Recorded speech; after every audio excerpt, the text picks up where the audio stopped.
Welcome to Kenton's videos. Enjoy the video. In this video, I will show how to make whipped cream thick again. Start by chilling cream, bowl, and whisk for at least 15 minutes, then use heavy cream with 30% fat or more. Add 1 to 2 tablespoons sugar and a teaspoon of vanilla for flavor. Whip on medium, then high, watching for firm peaks. If it loosens, chill briefly and re-whip gently to regain structure and texture. When whipped cream goes soft, a quick cold shock can rescue it. Place the bowl in the freezer for 5 to 10 minutes, then re-whip on medium. Sprinkle in a teaspoon of cornstarch or a tablespoon of powdered sugar to firm texture and prevent weeping. Work in short bursts so you can stop at medium or firm peaks, and use a spatula to fold in any flavorings gently for consistent, stable cream.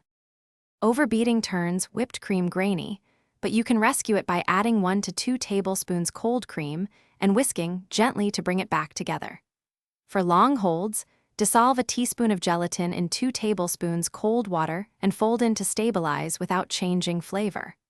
Always aim for firm peaks and cool conditions before serving, and store finished cream in the fridge to keep it thick and spoonable for hours. Thanks for watching. Consider subscribing if we helped you.